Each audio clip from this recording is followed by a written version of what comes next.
आइए अब हम लोग एक छोटा सा प्रसंग, 1-1.25 घंटा का प्रसंग चलेगा।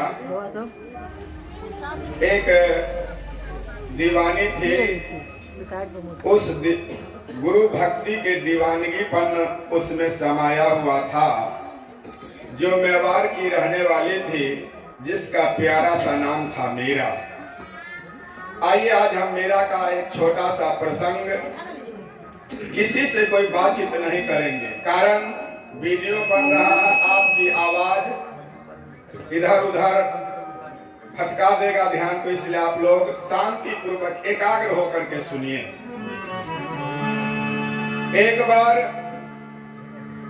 राजस्थान में, प्रदेश है राजस्थान, गांव का नाम है मेवाड़, पिता का नाम है और पति का नाम है, वो सारा समय समय पर आपको बताता चलूंगा। मेवाड़ में संतों का आगमन हुआ। जिस तरह से आज महेंद्र जी के यहाँ संत समागम हरि कथा की चर्चा हो रही है, उसी तरह से मेवाड़ में एक बार संतों का आगमन हुआ। कई दिनों तक सत्संग चला। महेंद्र जी के तरफ से भी 50 रुपया का दान आया था और ये मुखिया जी के पोता के तरफ से भी 50 रुपया का दाना आया है। आप दोनों आदमी को बहुत बहुत धन्यवाद, साधुवाद। तो मेवाड़ में जब संतों का सत्संग हुआ, सत्संग से प्रभावित होकर के बहुत से लोग महात्मा जी से दीक्षा मंत्र लिया। बहुत से लोग जब दीक्षा मंत्र लिया, छोटी सी बालिका थी जिसका नाम था मीरा। मीरा की भी जिज्ञासा जगी और बोली अपने माँ से, अपने पिता से कि आज बहुत से लोग गुरुदेव से कंठी माला लिए हैं, आप मुझे भी कंठी माला दिला दीजिए। माता पिता बोले कि बेटी अभी तुम नाजुक अवस्था की हो, जब तुम बड़ी हो जाओगी तो तुम्हें कंठी माला अवश्य दिला देंगे। लेकिन लोगों को देखते हुए उसे भी जिज्ञासा बढ़ी और हठ करने लगे कि आप मुझे भी कंठी माला दिला दीजिए। अंत में मीरा रोने लगी। माता पिता को दया आई, उस छोटी सी बेटी को उंगली पकड़ा और गुरुदेव के नजदीक ले गया। गुरुदेव जी से उसके माता पिता अर्जी किया कि हे गुरुदेव, मेरी एक छोटी सी बेटी है जो आपके सामने खड़ी है, उसकी जिज्ञासा है, उसकी इच्छा है कि मैं भी गुरुदेव से कंठी माला लूं, मंत्र लूं और गुरुदेव जो मंत्र देंगे उसको बचपन की अवस्था से ही मैं भजन भक्ति करूंगी। गुरुदेव ने पूछा कि बेटी तुम तो अभी बहुत छोटी हो, तुम्हारी भी जिज्ञासा जगी है क्या? मीरा सिर हिलाई, कहा कि हाँ गुरुदेव, आप कंठी माला दे दीजिए। अत्यधिक प्रेम बढ़ने के कारण गुरुदेव ने कहा कि ठीक है, बैठो बेटी, मैं तुम्हें कंठी माला दे करके और भक्ति भजन का उपदेश मैं दूंगा, तुम उसको ध्यान से सुनना। मीरा गुरुदेव के चरणार बिंद में बैठ गए। माता पिता बैठे हुए थे। उन्होंने अर्जी की कि गुरुदेव आप विलंब न करें, कारण शास्त्रों में आया है, सदगुरु कबीर साहब की वाणी है, कल करे सो आज करे, आज करे सो अब, कल करे सो आज करे, आज करे सो अब, पल में परे होएगा, पल में परे होएगा, कोई करेगा कबीरा, कोई करेगा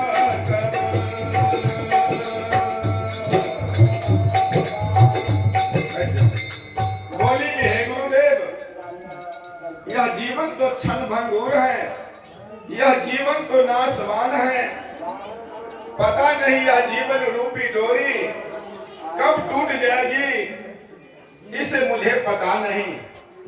जो शुभ कर्म मुझे कल करना है उसको आज ही कर लेना चाहिए, और जो सोच रहे हैं कि आज करेंगे उसको शीघ्र कर लेना चाहिए। इसलिए हे गुरुदेव, मैं आपसे प्रार्थना करती हूँ, विनय करती हूँ कि आप मुझे कंठी माला दे करके और सद्ज्ञान का उपदेश दें। मीरा को गुरुदेव कंठी माला देते हैं और जपन करने के लिए नाम देते हैं और आधा घंटा बैठा करके जीवन जीने की कला को सिखाते हैं और वादा करवाते हैं गुरुदेव की हे मीरा, क्या तुम मैं जो मंत्र दिया हूं उस मंत्र को जपोगी ना?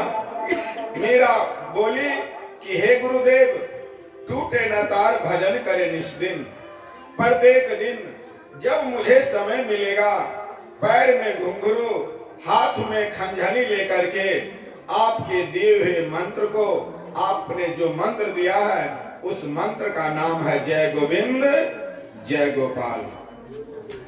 गुरु जी को माथा टेकती है, गुरु जी आशीर्वाद देते हैं, भेंट पूजा में जो चढ़ाना था चढ़ा दिए और कहा कि हे गुरुदेव, समय मिलेगा तो सुबह में स्नान करके मैं आपको याद करूंगी और दोपहर में भी याद कर सकती हूँ और तीसरे पहर संध्या कालीन में भी आपके मंत्र को अवश्य जाप करूंगी। मेरा इस मंत्र को याद कर ले और मेरा मस्तिष्क है। अरे वीडियो बना दो, खा जाओ ना, वो कीजिए ना किए, चलिए बैठो, चलो हटो सारी अभी इस सानी जी के द्वारा भी दान आया है, बहुत बहुत धन्यवाद, साधुवाद। ध्यान दीजिए, मीरा घर पर गई और मस्ती से गाने लगी, जय गोविंद जय गोपाल, जय गोविंद जय गोपाल, जय गोविंद जय गोपाल, जय गोविंद जय गोपाल, जय गोविंद जय गोपाल, जय गोविंद जय गोपाल, जय गोविंद जय गोपाल, जय गोविंद जय गोपाल, जय गोविंद जय गोपाल, जय गोविंद जय गोपाल। मीरा क्या करती थी? पैर में घुंघरू बांध लेती थी और हाथ में खंजनी लेकर के अपनी शरीर की सुधि भी भुला देती थी। जब गुरुदेव के मंत्र को वह जाप करती थी तो गुरुदेव के दिए हुए मंत्र में इतना रम जाती थी, इतना दीवानगीपन आ जाती थी उस मंत्र के जाप में कि मीरा दीवानी हो जाती थी। धीरे धीरे आहिस्ते आहिस्ते मीरा की अवस्था बढ़ती गई। मीरा की उम्र जब बढ़ी, माता पिता का चिंता बढ़ना स्वाभाविक था। मीरा के पिता का नाम था माधव सिंह राठौर। याद कर ले हम लोग, माधव सिंह राठौर की चिंता बढ़ी और अपनी पत्नी से कहा कि अब मीरा तो युवती हो चुकी है, इनके लिए कहीं न कहीं सुयोग्य वर खोजना चाहिए। प्रिय श्रोताओं, उनके पिता सुयोग्य वर की खोज करने लगे।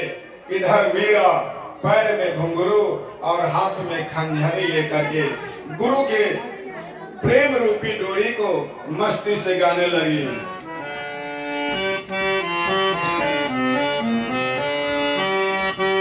पग घुंघरू मांग नाची, पग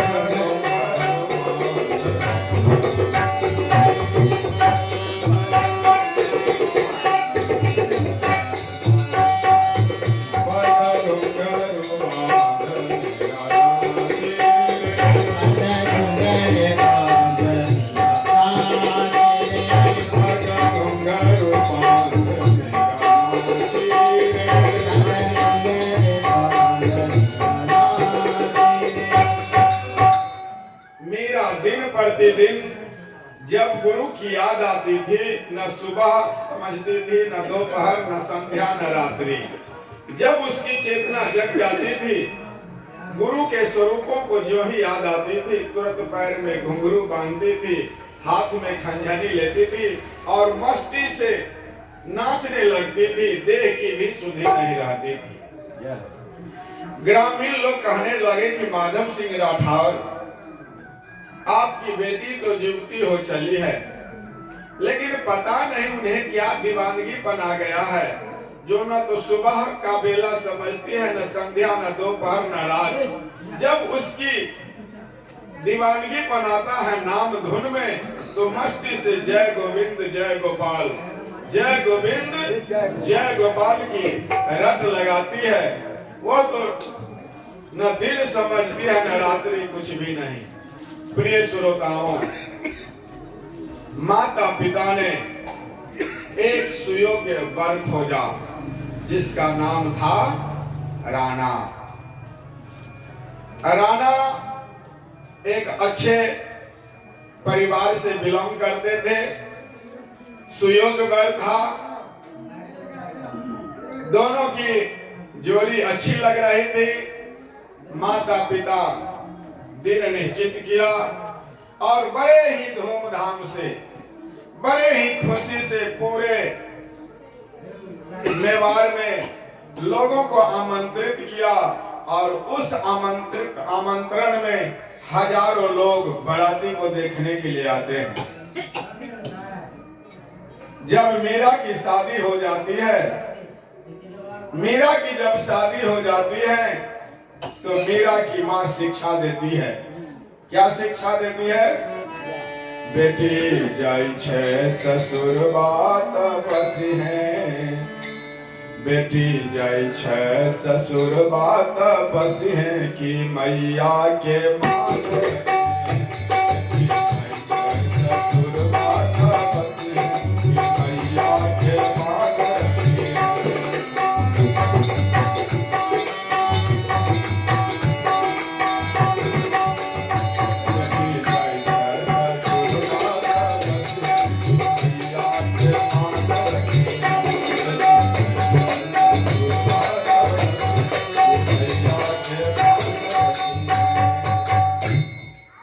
शिक्षा देती है कि बेटी अब तो तुम नैहर से ससुराल जा रही हो,